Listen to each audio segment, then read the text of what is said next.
भारत की जीडीपी अब जापान और जर्मनी जैसी इकोनॉमिक जायंट्स को पीछे छोड़ने के कगार पर है। और ये कोई कहानी नहीं बल्कि आंकड़ों की हकीकत है। साल 2014 में भारत की जीडीपी थी करीब 2.1 ट्रिलियन डॉलर और तब हम दुनिया की 11वीं सबसे बड़ी अर्थव्यवस्था थे। लेकिन बीते एक दशक में भारत ने जो छलांग लगाई है वो चौंका देने वाली है। साल 2025 में भारत की जीडीपी पहुंच गई है 4.3 ट्रिलियन डॉलर, यानी कि 10 साल में 105% की ग्रोथ वृद्धि।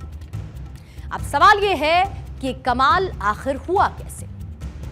आईएमएफ की ताजा रिपोर्ट यह कहती है कि साल 2025 में भारत की जीडीपी जापान को पीछे छोड़ देगी। जापान की जीडीपी इस साल है 4.31 ट्रिलियन डॉलर, जबकि भारत की होगी 4.34 ट्रिलियन डॉलर, यानी कि भारत चौथी सबसे बड़ी अर्थव्यवस्था बनने जा रहा है। लेकिन कहानी यहीं पर खत्म नहीं होगी। 2027 तक भारत जर्मनी को भी पीछे छोड़ देगा, जिसकी जीडीपी अभी 4.6 ट्रिलियन डॉलर है।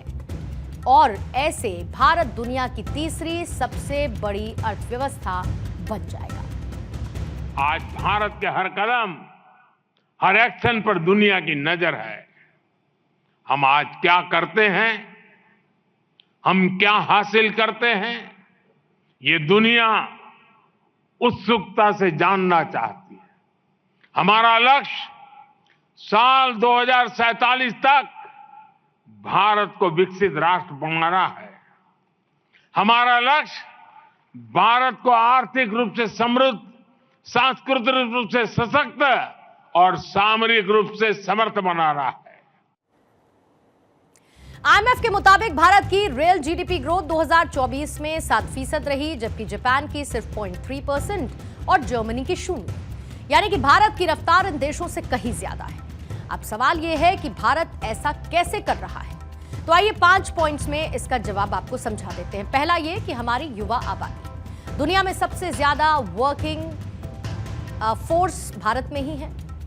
दूसरा है digital India, 46% global digital transactions Bharat में हो रहे हैं। तीसरा है make in India, Apple, Samsung जैसी कंपनीज भारत में इन्वेस्ट कर रही हैं। और चौथा, सरकार की नीतियां, जीएसटी, बैंक्रप्सी लॉ और इंफ्रास्ट्रक्चर पर $100 बिलियन सालाना खर्च।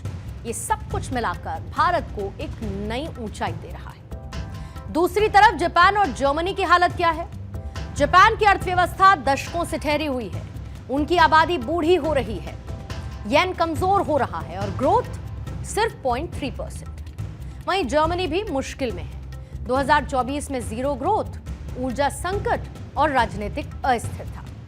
इधर भारत 7% की रफ्तार से दौड़ रहा है। एक्सपर्ट्स का मानना है कि अगर भारत इसी रफ्तार से आगे बढ़ता रहा तो साल 2030 तक यानी 2030 तक हमारी जीडीपी 10 ट्रिलियन डॉलर तक पहुंच सकती है। एसएनपी ग्लोबल का यह कहना है कि भारत 2030 तक एशिया की दूसरी सबसे बड़ी इकोनॉमी बन जाएगा। और ये नए भारत की कहानी है। एक वक्त था जब हम जापान और जर्मनी को देखकर सपने देखते थे, लेकिन अब वक्त बदल गया है। भारत अब सपने नहीं देखता बल्कि उन्हें हकीकत में तब्दील कर देता है।